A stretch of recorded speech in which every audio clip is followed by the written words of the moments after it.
बात करेंगे डेमोक्रेसी की। जन आंदोलनों से लेकर देशव्यापी हड़तालों तक, आर्थिक संकट और उसके समाधान, राजनीति और उसके सरोकार। बात होगी नए भारत की, डेमोक्रेसी में चुनाव और आपके अधिकार। बात होगी उस भारत की जहां की डेमोक्रेसी आज भी मिसाल है। देखिए मेरे साथ डेमोक्रेसी मॉनिटर पर। नमस्कार, आपका स्वागत है healthy life with doctor Brajpal त्यागी।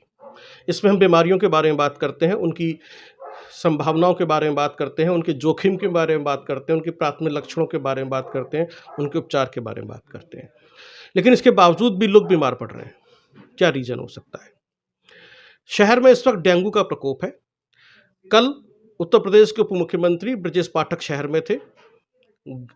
जिला गाजियाबाद की जो सरकारी अस्पताल है उसका उन्होंने दौरा किया और दिशा निर्देश देकर चले गए। लेकिन ये चिंता का विषय है। डॉक्टर साहब, शहर में डेंगू फैल रहा है। क्या रीजन है डेंगू के फैलने का? क्योंकि पोल्यूशन तो है, तो होता ही है इसका। तो हम इसकी कुछ और भी संभावनाओं पर डिस्कस करेंगे। तो डेंगू फैलने का पहला प्राथमिक रीजन क्या है? जो ये है डेंगू एक मच्छर से फैलता है। और जो ये मच्छर है ये जो हमारा साफ सुथरा पानी है उसमें अपने अंडे देता है। और जो हम पानी जैसे आसपास गमले हैं या कुछ इससे पहले बरसात हुआ है, कोई पानी टायर वगैरह में पड़ा रहता है या छत पे कोई ऐसी चीज़ है उसमें पानी इकट्ठा होता रहता है, या आसपास कहीं वैसे पार्क में इकट्ठा हो रहा है तो वहाँ ये अपने अंडे देकर उसके लार्वा पाए जाते हैं। तो आइडियली हमें क्या करना चाहिए हमारे सिस्टम को कि जहाँ-जहाँ वो इस तरह का कुछ पानी देखते हैं उस पे वो कुछ इस तरह का छिड़काव करें जिससे लार्वा मर जाए और ये ना फैले। अगर वो वहाँ मच्छर पैदा होगा तो आसपास के एरिया में जिसको भी काटेगा उसको डेंगू होना ही है। जी, डॉक्टर साहब, अभी आपने एक शब्द का इस्तेमाल किया, सिस्टम, जो मैं सुनना चाहता था आपसे कि सिस्टम हमारा सही ढंग से काम नहीं कर रहा है। तो क्या नगर निगम गाजियाबाद सही ढंग से काम नहीं कर रहा, उसके कर्मचारी सही ढंग से काम नहीं कर रहे? क्योंकि जहाँ पर भी गंदगी है, कूड़ा है या नालियाँ हैं या नाले हैं जो चौक पड़े हुए हैं, उनमें मच्छर अपने अंडे देंगे और उसका लार्वा पैदा होगा, सब कुछ होगा। तो क्या ऐसी बीमारियों के लिए हमारे सिस्टम की लापरवाही ही ज़िम्मेदार है, जो जीवन से खिलवाड़ कर रही है, जो लोगों को समझ में नहीं आता? इसमें अब 2 बातें आती हैं। एक तो जो हमारी म्युनिसिपैलिटी है उसको एडिक्वेट फॉगिंग करना चाहिए और जो आसपास की नाली वगैरह हैं जहाँ पानी इकट्ठा हो रहा है उसमें उस कीटनाशक का छिड़काव करना चाहिए। और जो आप जैसे हम लोग हैं जिसने कोठी में गमले रखे हुए हैं या अपने घर में गमले रखे हुए हैं कुछ सजावट के लिए, तो उनको भी उसमें कीटनाशक डालना चाहिए।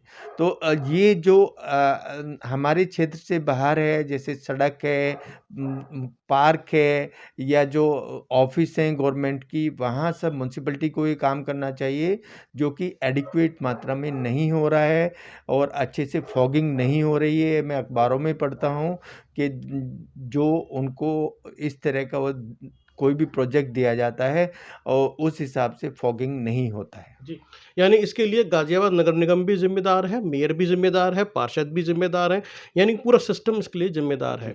इसी वजह से आपको डेंगू जैसी बीमारियाँ पकड़ रही हैं, क्योंकि यदि ये सिस्टम अपना काम करना शुरू कर देंगे, तो ऐसी बीमारियाँ पनपेंगी नहीं। अगर पनपेंगी तो जल्दी कंट्रोल किया जा सकता है।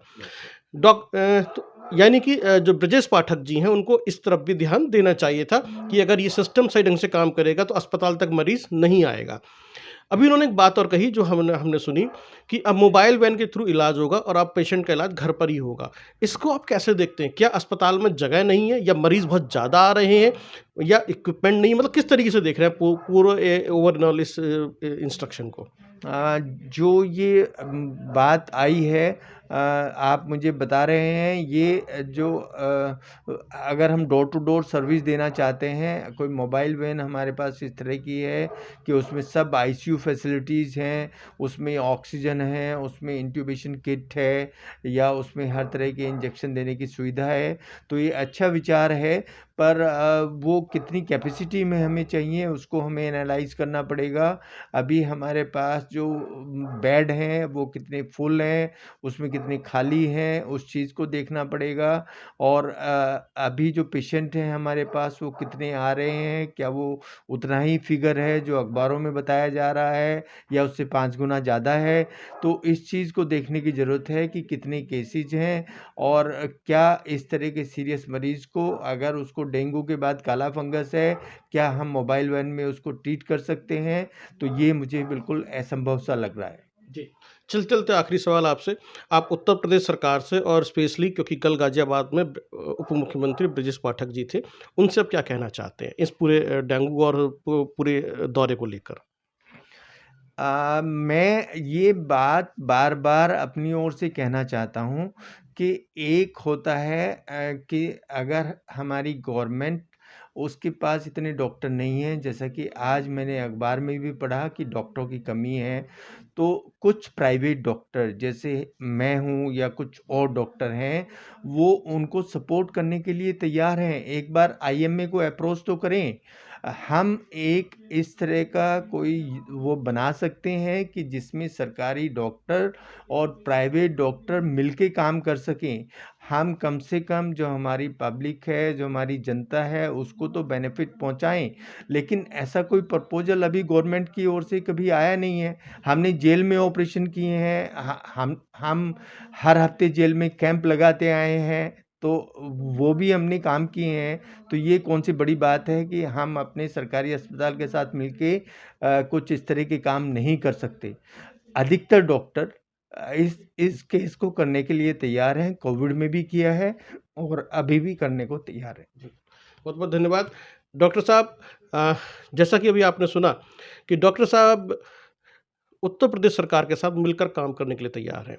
यदि ये अपील, ये रिक्वेस्ट उत्तर प्रदेश सरकार एक्सेप्ट कर लेती है, तो हेल्थ सिस्टम में सुधार होगा और पेशेंट की जीवन ज़्यादा से ज़्यादा बचाए जा सकेंगे। जल्दी ठीक भी होके जाएँगे और हमें बहुत सारे बदलाव देखने के लिए मिल सकते हैं। आप देख रहे थे healthy life with doctor Brajpal Tyagi. अगले शो में आपसे फिर मुलाकात होगी एक नई सब्जेक्ट के साथ में, नई बीमारी के साथ में। तब तक आप देखते रहिए healthy life with doctor Brajpal Tyagi.